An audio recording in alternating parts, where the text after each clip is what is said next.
It's hard being a teacher, Mom. It's hard because you know what you want your kid to learn and you know what they are supposed to be learning in school.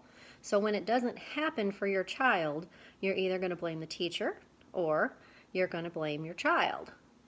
It's really hard to blame yourself.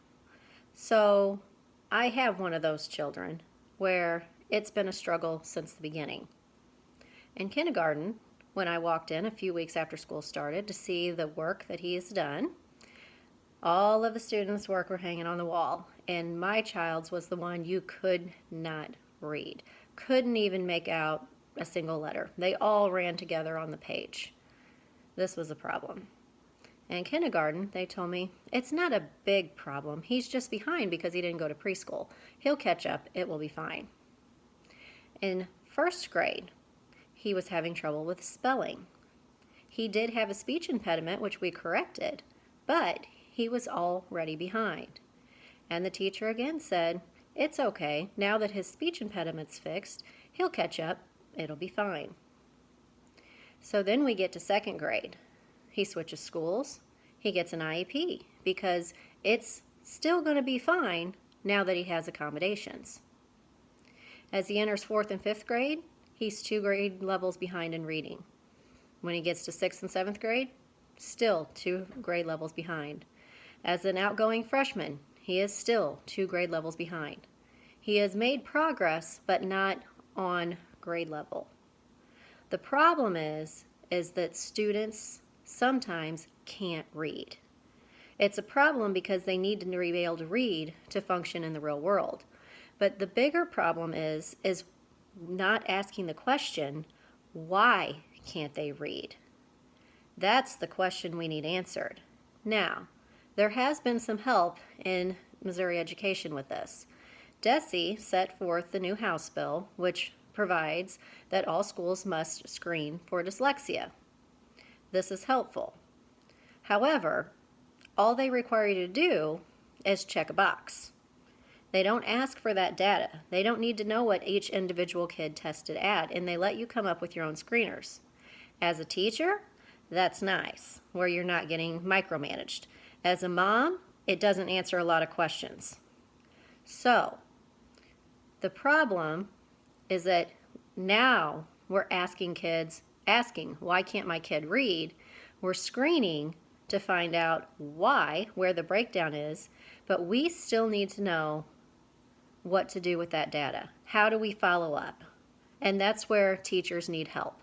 That's where you need follow-up. You screen 3 times a year, but what do you do in the middle? What do you do with that data? That needs to be addressed. While only 1 in 5 children have dyslexia, the screenings help find other reading deficiencies, and that is important. It's important because kids that can't read proficiently, by 3rd grade, they are more likely to drop out. In 3rd grade, deciding that I'm going to drop out of high school, that I'm not even going to finish school when I turn 17. Dyslexia is also linked to anxiety and depression. I've seen this. I have seen it in my son when he can't remember, when he's reading a chapter book, what happened in the previous chapter, what happened at the beginning of the book. Now, we use accommodations because he had teachers that would not quit on him, that said at the end of each chapter, you need to write down what happened so you can review. You have to have those summaries. So while my son was long past the time of dyslexia screenings, he still used those accommodations. But it's still not enough because he's still not at grade level. There was not follow-up. There was accommodations given, but there was no push to find out what was really happening. As a teacher, just working with him, I feel that it's a processing issue. I think that he has a disconnect between his short-term and his long-term memory. How am I going to find that? I'm going to have to scan his brain. Am I going to scan his brain? Probably not, because 2 grade levels below isn't the end of the world. It just means he's going to keep struggling until he graduates. Only 49% of students in Missouri scored in the proficient and advanced range on the reading test. So that means for the 2nd straight year, more than half of the students in the United States have scored below grade level on the state reading tests. We need to find out why our kids can't read and address those issues.